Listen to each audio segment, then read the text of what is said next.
श्री गणेशाय नमः.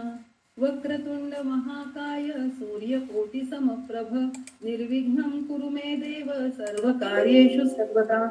गुरुर्ब्रह्मा गुरुर्विष्णू गुरुर्देवो महेश्वरः गुरु साक्षात् परब्रह्म तस्मै श्री गुरुवे नमः. सर्वमंगलमांगल्ये शिवे सर्वार्थ साधिके शरण्ये त्र्यंबके गौरी नारायणी नमोस्तुते. सृष्टौ या सर्गरूपा जगदन्विधौ पालनीया च रौद्री संहारे चापि यस्या जगदिदमखिलं क्रीडनं या पराख्या पश्यन्ती मध्यमाथो तदनु भगवती वैखरी वर्णरूपा सा स्मद्वाचं प्रसन्ना विधिहरिगिरीशाराधितालङ्करोतु. नारायणं नमस्कृत्यं नरं चैव नरोत्तमं देवीं सरस्वतीं व्यासं ततो जयमुदीरयेत्. ओम श्री जगदंबा माता की जय. आपण मागच्या भागामध्ये 8व्या स्कंदाला सुरुवात केलेली आहे आणि 8व्या स्कंदातील आपले 2 अध्याय पूर्ण झालेले आहेत. आज आपण या नवीन अध्यायाला सुरुवात करत आहोत. मागच्या भागात आपण बघितलं की ब्रह्मदेवानी त्यांचे सुपुत्र स्वयंभू मनूला सृष्टी निर्माण करण्याची आज्ञा दिली आणि ती आज्ञा देऊन ब्रह्माजी त्यांच्या लोकांमध्ये निघून गेले आणि आपल्या वडिलांची आज्ञा या पृथ्वीपती स्वयंभू म्हणून शिरोधारी मानली आणि प्रजासृष्टीच्या कार्यामध्ये ते मग्न झाले. त्या स्वयंभू मनूपासून प्रियव्रत आणि उत्तानपाद हे 2 ओजस्वी पुत्र आणि 3 कन्या आकुती, देवहूती आणि प्रसूती या कन्यांचा जन्म झाला. यथावकाश आकुतीचा विवाह रुची प्रजापतीसह, देवहूतीचा विवाह कर्दम आणि प्रसूतीचा विवाह दक्ष प्रजापतीसह संपन्न झाला. त्यांच्यापासून हे सर्व जग पुढे निर्माण झालं. आकुती आणि रुची यांच्यापासून यज्ञरूप भगवान आदिपुरुष यांचा जन्म झाला. देवहूती आणि कर्दम यांच्यापासून संख्याशास्त्राचे आचार्य भगवान कपिल मुनी यांचा जन्म झाला. प्रसूती आणि दक्ष प्रजापती यांच्यापासून अनेक कन्या जन्मल्या. त्या कन्यांच्या पासून देवता, पशु, मानव इत्यादी निर्माण झाले. या स्वयंभू मनूच्या ज्येष्ठ पुत्राचे नाव प्रियव्रत.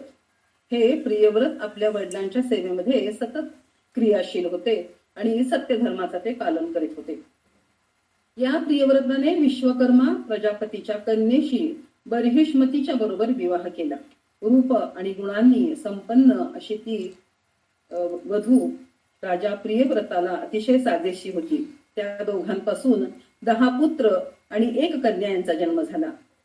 अग्निध्र, इध्मध्वज, इध्मजिह्व, यज्ञबाहू, महावीर, रुक्मशुक्र, धृतपृष्ठ, सवन, मेधातिथी, भीतिहोत्र आणि कवी असे हे 10 पुत्र होते. आणि प्रियव्रताच्या दुसऱ्या पत्नीपासून 3 पुत्र त्यांचा जन्म झाला. उत्तम, तामस आणि रैवत. हे महान प्रतापी पुत्र एक मन्वंतराचे अधिपती झाले. अशा प्रकारे या प्रियव्रत राजाने 11 अर्बुद वर्षापर्यंत राज्य केले. एके वेळची गोष्ट आहे जेव्हा सूर्य पृथ्वीच्या एकाच भागात प्रकाशित होत होता.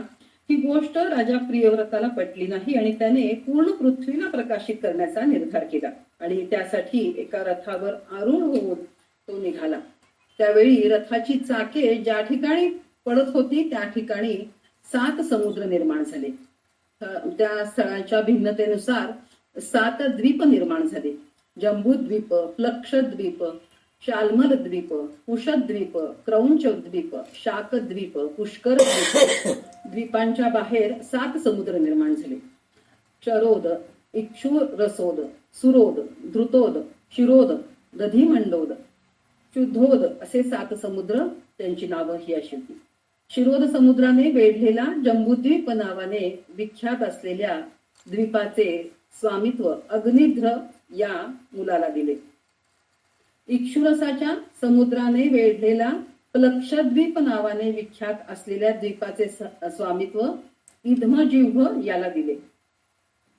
सुरोदधी समुद्राने वेढलेला शाल्मली द्वीप नावाने विख्यात असलेल्या द्वीपाचे स्वामित्व पुत्र यज्ञबाहू याला मिळाले.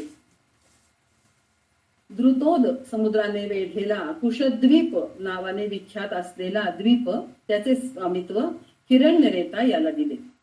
क्षीरसागर समुद्राने वेढलेला क्रौंच द्वीप नावाने विख्यात असलेल्या द्वीपाचे स्वामित्व धृतपृष्ठ याला मिळाले. दधिमंडोद समुद्राने वेढलेला शाकद्वीप नावाने विख्यात असलेल्या द्वीपाचे स्वामित्व मेधातिथी याला मिळाले.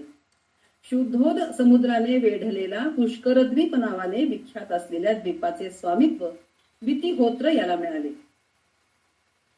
असे 7 पुत्र जे होते त्यांना 7 द्वीपांचं स्वामित्व मिळालं. आणि कवी, सवन आणि महावीर हे जे 3 पुत्र होते हे परमहंस आश्रमात आनंदपूर्वक सर्व इच्छा विरहित होऊन अगदी वैराग्य त्यांनी प्राप्त केलं आणि त्या विरागी मनाने ते वैराग्यामध्ये राहू लागले. प्रियव्रत मनूने 10 मुलांच्या नंतर एका कन्येस जन्म दिला आणि त्या कन्येचे नाव होते ऊर्जस्वती.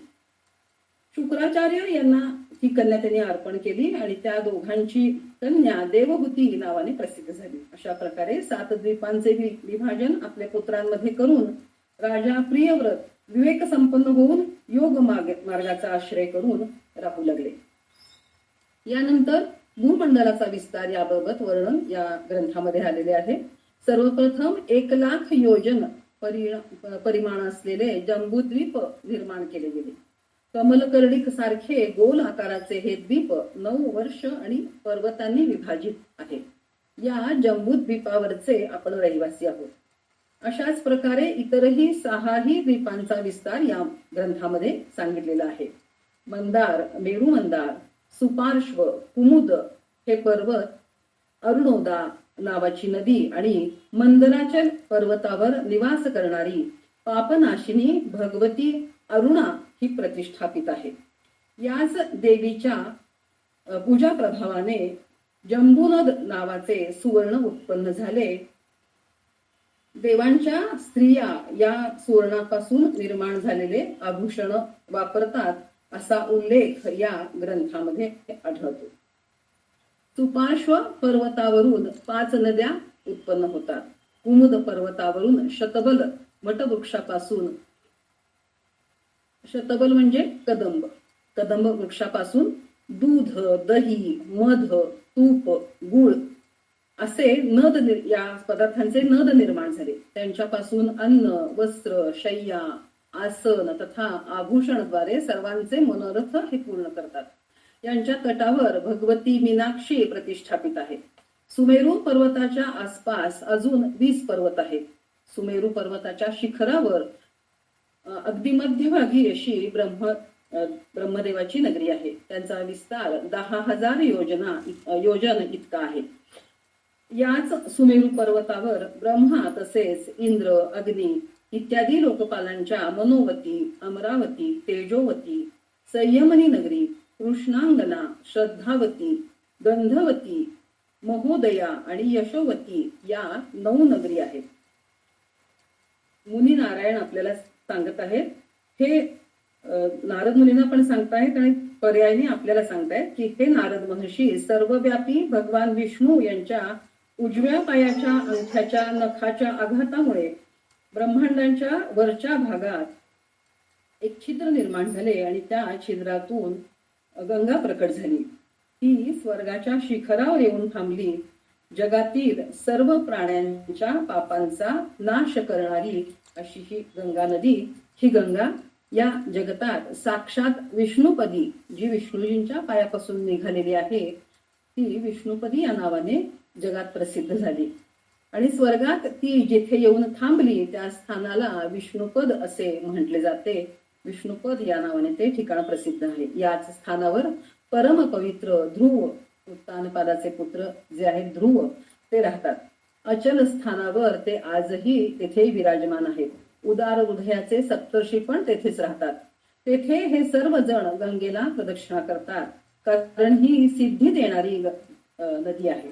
म्हणूनच सिद्धगण त्याच्या या नदीच्या जलाच्या स्नानाने स्वतःला पवित्र करून घेतात.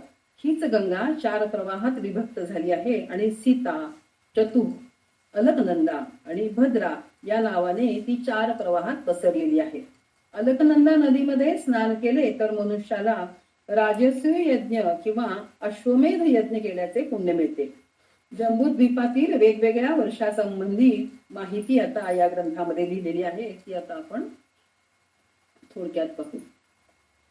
कोणताही माणूस जो आहे तो मुक्त होऊ शकतो. भगवान आदिपुरुष या रूपामध्ये तेथे प्रतिष्ठित आहेत. सर्व सिद्ध देवता महर्षी यांची महती गातात.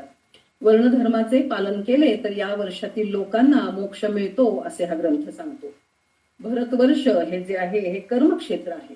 या भरतवर्षामध्ये आपल्याला मुक्ती मिळू शकते असे या ग्रंथात लिहिलेले आहे. या ठिकाणी इलावृत्त वर्ष याचे महत्व असे की या ठिकाणी जर कोणी पुरुषाने प्रवेश केला तर त्या पुरुषाचे स्त्री रूपात परिवर्तन होते. या ठिकाणी संकर्षण भगवान यांची उपासना केली जाते. भद्राश्व वर्षात भद्रश्रव नामक धर्मपुत्र आणि त्यांच्या कुलातील लोक भगवान विष्णू यांच्या हयग्रीव अवतारातील हयमूर्तीला एकनिष्ठपणे हृदयात धारण करतात आणि त्या रूपात त्यांची आराधना करतात. हरिवर्षात परम भागवत असुर प्रल्हाद भावभक्तीने भगवान यांची स्तुती करतात. केतुमाल वर्षामध्ये भगवान श्रीहरी कामदेवाच्या रूपात प्रतिष्ठित आहेत आणि लक्ष्मी माता त्यांची निरंतर उपासना तेथे करतात. हिरणमय नामक वर्षात भगवान श्रीहरी कूर्म रूपात प्रतिष्ठित असतात आणि तेथे अर्यमा योगेश्वर भगवानांची कूर्म रूपात जे आहेत त्यांची आराधना इथे केली जाते. किमपुरुष वर्षात श्री हनुमानजी श्री सीताराम रूपात प्रतिष्ठित असलेल्या रूपाची आराधना करतात. यानंतर या ग्रंथामध्ये लक्ष शाल्मली कुशद्वीप याबद्दलचेही वर्णन आलेले आहे. क्रौंच शाप व पुष्कर द्वीप याबद्दलचे वर्णन आहे. त्यानंतर सूर्याच्या गतीचे वर्णन केले गेलेले आहे. दिशा आकाश अंतरिक्ष पृथ्वी स्वर्ग अपवर्ग नरक आणि पाताल या सर्वांचे विभाजन सूर्याच्या द्वारेच होते. उत्तरायणामध्ये सूर्याची गती मंद असते, तीच दक्षिणायनामध्ये सूर्याची गती ही तीव्र असते. याप्रमाणे चंद्र आणि ग्रहांची गती याचे पण वर्णन या ग्रंथामध्ये आपल्याला वाचायला उपलब्ध आहे. शिशुमार चक्र ध्रुवमंडल राहुमंडल याबद्दलचेही वर्णन या ग्रंथात केले गेलेले आहे. यानंतर नारायण मुनींनी नारद मुनींना अतल वितल सुतल तलातल महातल रसातल आणि पाताल याबद्दलचे वर्णन या ग्रंथात सांगितलेले आहे. सप्तलोक जे आहेत ते हेच सप्तलोक आहेत. अतल नावाच्या लोकामध्ये मय दानवाचा पुत्र बल नावाचा अति अभिमानी दैत्य राहतो. त्याने 96 प्रकारच्या माया रचलेल्या आहेत असे या ग्रंथामध्ये सांगितले आहे. भूतलाच्या खाली वितल नावाचा लोक आहे. तिथे हटकेश्वर नावाने प्रसिद्ध भगवान शिव त्यांच्या गणांनी वेढलेले असतात. तेथे ते आपल्या भवानी देवीसह विराजमान आहेत. तिथे हटक नावाची नदी वाहते. त्या नदीचे पाणी अग्निदेव प्राशन करतात आणि त्यांनी जे तिथे थुंकून टाकलेले जे आहे ते हटक नावाचे सुवर्ण ते तिथे बनलेले आहे आणि दैत्यांच्या स्त्रिया या हटक नावाचे जे सुवर्ण आहे त्याचे दागिने घालतात असा उल्लेख या ग्रंथामध्ये केलेला आहे. वितल याच्या खाली सुतल लोक आहे, ज्यात विरोचनाचा पुत्र बली तेथे निवास करतो. स्वतः भगवान विष्णूंनी तिन्ही लोकांची लक्ष्मी देऊन बलीचे राज्य तेथे प्रस्थापित केले आहे आणि निर्भय होऊन दानवराज बली तेथे अधिपती म्हणून राहत आहे. सुतलच्या खाली तलातल नावाचा लोक आहे. तिथे त्रिपुराधिपती मय नावाचा महान दैत्य राहतो. देवादिदेव शिवजींच्या कृपेने त्याला तेथील राज्य प्राप्त झाले आहे.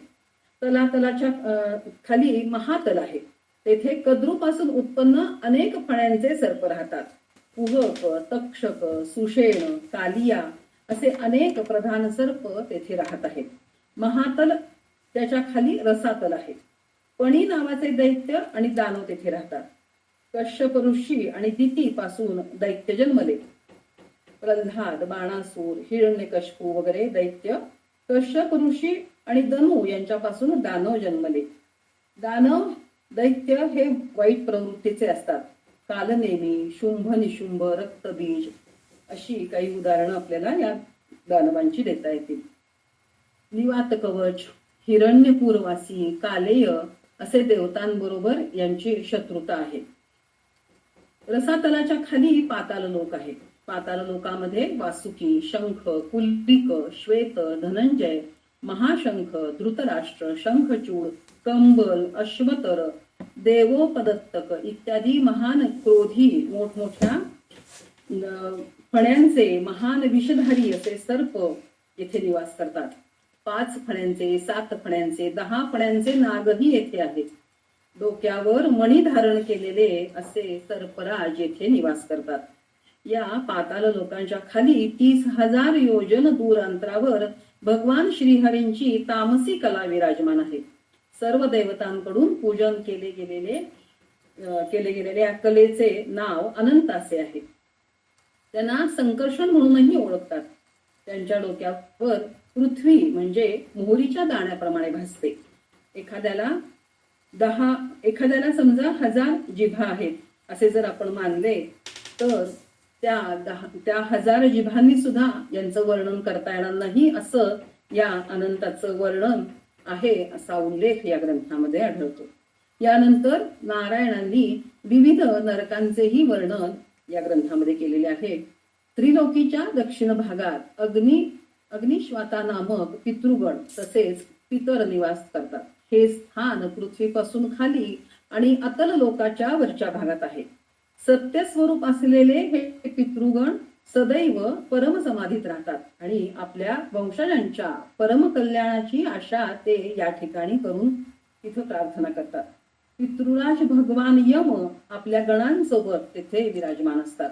त्यांचे गण मनुष्यांच्या कर्माचे फल जसे यमराज आज्ञा करतात त्याप्रमाणे त्यांना ते देतात. एकूण 28 नरक या कर्मांच्या फलानुसार प्राप्त होतात. त्यांची फक्त नावं आपण ऐकूया या नरकांची. तामिस्र, अंधतामिस्र, रौरव, महारौरव, कुंभीपाक, कालसूत्र, असिपत्रवन, सुकरमुख, अंधकूप, कृमिभोजन, संदंश, तप्तमूर्ती, वज्रकंटक, शाल्मली, वैतरणी, कुयोद, प्राणरोध, विषसन, लालभक्ष, सारमेयादन, अविची, अयमान, क्षारकर्दम, रक्षोभण संभोज, शूलप्रोत, दंदशूक, अवटारोध, पर्यावर्तनक आणि सुचिमुख अशी ह्या नरकांची नावं आहेत. आणि या वेगवेगळ्या नरकांमध्ये वेगवेगळ्या पापांची फळं आपल्याला मनुष्याला तिथे भोगावी लागतात. पापकर्म करणाऱ्या मनुष्यांना यातना देण्यासाठी या नरकांची योजना केली गेलेली आहे. खर तर हजारो नरक आहेत, पण आपण येथे 28 नरकांबद्दलचेच वर्णन ऐकले. पापी लोक या ठिकाणी नरक यातना भोगतात आणि पुण्यवान लोक मात्र सुखप्रद लोकांमध्ये जातात. माता भगवतीचे पूजन आराधन केल्याने, अनुष्ठान केल्याने मनुष्य नरकात जात नाही. विधियुक्त प्रकाराने देवीचे पूजन केल्याने माता भगवती संसाररूपी समुद्रातून मनुष्य प्राण्यांचा उद्धार करतेच असे या ग्रंथातून आपल्याला सांगितले जाते. या अनादी संसारात सम्यक रूपात देवीचे पूजन केले तर माता आपल्याला घोर संकटातून वाचवते, आपले रक्षण करते. पंचांगात ज्या तिथी आहेत, प्रतिपदा ते पौर्णिमा अथवा अमावस्या, त्या प्रत्येक तिथीला देवीचे विशिष्ट पद्धतीने पूजन केले तर देवी आपणावर प्रसन्न होऊन आपल्याला आशीर्वाद देते. आता ती विधी नारायण मुनी स्वतः सांगतात. शुक्ल पक्षातील प्रतिपदा तिथीला तुपाने देवीची पूजा करावी आणि ब्राह्मणाला तुपाचे दान द्यावे, त्यामुळे मनुष्य सदा निरोगी राहतो. द्वितीया तिथीला शर्करा म्हणजे साखरेने मातेचे पूजन करावे आणि साखर दान द्यावी, त्यामुळे मनुष्याला दीर्घायुष्य प्राप्ती होते. तृतीया तिथीला दुधाने देवीचे पूजन करावे आणि ब्राह्मणाला दुधाचे दान द्यावे, त्यामुळे मनुष्य दुःखातून मुक्त होतो. चतुर्थीला अनारसे देवीला अर्पण करून देवीचे पूजन करून ब्राह्मणाला अनारसे दान द्यावे, त्यामुळे मनुष्य विघ्न बाधा मुक्त होतो आणि त्याला कोणतेही संकट त्याच्यावर येत नाही. पंचमीला केळे अर्पण करून देवीचे पूजन करावे आणि ब्राह्मणालाही केळी दान केल्याने मनुष्य बुद्धिमान होतो. षष्ठी तिथीला भगवतीचे पूजन मधाने करावे आणि ब्राह्मणालाही मधाचे दान केल्याने मनुष्य दिव्य कांतीचा होतो. सप्तमी तिथीला देवीला गुळ अर्पण करून पूजन करावे आणि ब्राह्मणालाही गुळाचे दान दिल्याने मनुष्याला शोक होत नाही, सर्व प्रकारच्या शोकापासून दुःखापासून तो मुक्त होतो. अष्टमी तिथीला भगवतीला नारळाचा नैवेद्य अर्पण करून पूजन करावे आणि ब्राह्मणालाही नारळाचे दान केल्याने मनुष्य सर्व प्रकारच्या संतापापासून दूर राहतो. नवमी तिथीला मातेच्या पूजनात लाह्यांचा समावेश असावा. लाह्याचा नैवेद्य दाखवावा आणि ब्राह्मणाला लाह्या दान दिल्याने तो मनुष्य या आणि परलोकात परमसुखी राहतो. दशमी तिथीला माता भगवतीला काळे तीळ अर्पण करावे आणि ब्राह्मणाला काळे तीळ दानही द्यावे. तसे केल्याने मनुष्याला यमलोकाचे भय राहत नाही. एकादशी तिथीला माता भगवतीला दही अर्पण करून पूजन करावे आणि दही दान केल्यानेही तो मनुष्य देवीला प्रिय होतो. द्वादशी तिथीला भगवतीचे पूजन करून पोह्याचा नैवेद्य दाखवावा. ब्राह्मणांना पण पोहे दान द्यावेत. त्यामुळे भगवती मातेचा तो प्रिय पात्र बनतो. त्रयोदशी तिथीला भगवतीला चणे अर्पण करावेत आणि ब्राह्मणाला चणे दानही द्यावेत. त्यामुळे वंशवृद्धी होते. चतुर्दशी तिथीला भगवतीला सत्तू अर्पण करून पूजन करावे आणि ब्राह्मणाला सत्तू दान दिले तर मनुष्य भगवान शिवजींना प्रिय होतो. पौर्णिमा तिथीला जो मनुष्य भगवती मातेला खीर अर्पण करून नैवेद्य दाखवतो तो आणि जो ब्राह्मणाला खिरीचे दान करतो तो मनुष्य त्याच्या पितरांचा उद्धार होतो असे या ग्रंथामध्ये उल्लेख आढळतो. पौर्णिमा तिथीला हवन पण सांगितले गेलेले आहे. या तिथीला नैवेद्याला जी वस्तू सांगितली आहे त्या वस्तूने त्या त्या तिथीला हवन केले तर सर्व विपत्तींचा नाश होतो. आता यानंतर वारानुसारही देवीचे पूजन कसे करावे या ग्रंथामध्ये सांगितले गेले आहे. आपण त्या वारानुसार पूजा कशी करायची ते आपण बघूयात. रविवारी खिरीचा नैवेद्य अर्पण करावा. सोमवारी दूध अर्पण करावे. मंगळवारी केळी अर्पण करावी. बुधवारी देवीला ताजे लोणी अर्पण करावे. गुरुवारी लाल साखर अर्पण करावी. शुक्रवारी पांढरी साखर अर्पण करावी आणि शनिवारी गाईचे तूप देवीला अर्पण करावे असे पूजन या ग्रंथामध्ये सांगितलेले आहे. वारानुसार झालं, तिथीनुसार झालं. आता महिन्यानुसार देखील देवीचे पूजन कसे करावे असे या ग्रंथामध्ये सांगितले गेले आहेत. ते वर्णन आता आपण ऐकू. चैत्र महिन्यात तृतीया तिथीला पंचपक्वान्न अर्पण करावी. वैशाख महिन्यात गुळापासून बनवलेले पदार्थ देवीस अर्पण करावे. ज्येष्ठ महिन्यात मध अर्पण करून पूजन करावे. आषाढ महिन्यात लोणी आणि मोहाच्या पानांचा रस अर्पण करून भगवती मातेचे पूजन करावे. श्रावण महिन्यामध्ये दही अर्पण करावे. भाद्रपद महिन्यात शर्करा देवीला अर्पण करावी.